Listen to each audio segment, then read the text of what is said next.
उसने कहा, मैं जब अर्जुन वाच पढ़ता हूँ तो अर्जुन भगवान से पूछ रहे हैं, ऐसा मेरे को प्रत्यक्ष दिखता है, और जब मैं भगवान वाच पढ़ता हूँ तो भगवान अर्जुन के प्रश्नों का उत्तर दे रहे होते हैं।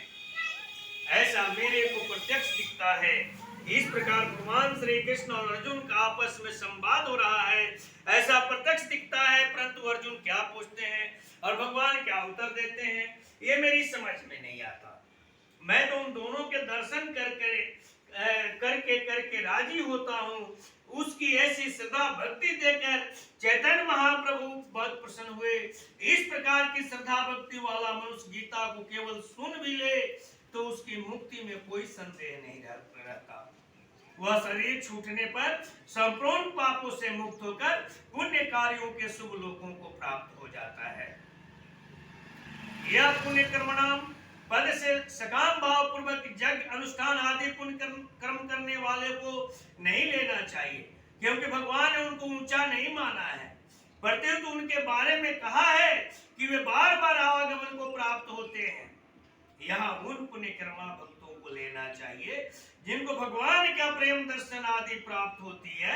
ऐसे पुण्य कर्मा भक्तों को अपने अपने इष्ट के अनुसार वैकुंठ, साकेत, गोलोक, कैलाश आदि जिन दिव्य लोकों की प्राप्ति होती है। असूया दोष रहित श्रद्धावान पुरुष को गीता सुनने मात्र से उन लोकों की प्राप्ति हो जाती है। क्या होता है? लोगों की प्राप्ति हो जाती है। शुभालोक प्राप्ति पुण्य कर्मणम। श्रद्धा भक्ति के तारतम्य से गीता को सुनने में तारतम्य रहता है, और सुनने के तारतम्य से श्रोता का स्वर्गवादी लोकों से लेकर भगव लोक तक अधिकार हो जाता है।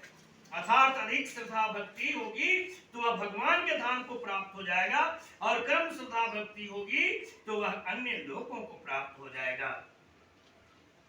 गीता के अध्ययन और श्रवण की तो बात ही क्या है, गीता को रखने मात्र का भी बड़ा महात्म्य है। एक सिपाही था और रात के समय कहीं से अपने घर आ रहा था।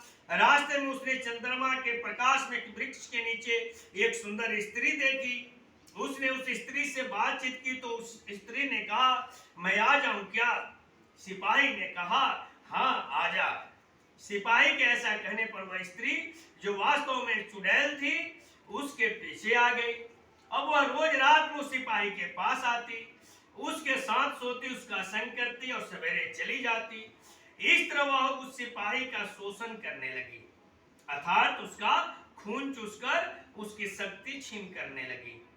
एक बार रात में वे दोनों लेट गए, पर बत्ती जलती रह गई। तो सिपाही ने उससे कहा कि तू बत्ती बंद कर दे। उसने लेटे लेटे ही अपना हाथ लंबा करके बत्ती बंद कर दी। अब सिपाही को पता लगा कि यह कोई सामान्य स्त्री नहीं है, यह तो चुड़ैल है। वह बहुत घबराया। चुड़ैल ने उसको धमकी दी कि अगर तू किसी को मेरे बारे में बताएगा तो मैं तेरे को मार डालूंगी। इस तरह वह रोज रात में आती और सवेरे चली जाती। सिपाही का शरीर दिन प्रतिदिन सूखता जा रहा था। लोग उससे पूछते कि भैया तुम इतने क्यों सूखते जा रहे हो, क्या बात है, बताओ तो सही। परंतु चुड़ैल के डर के मारे वह किसी को कुछ बताता नहीं था। एक दिन वह दुकान से दवाई लाने गया। दुकानदार ने दवाई की पुड़िया बांध कर दे दी।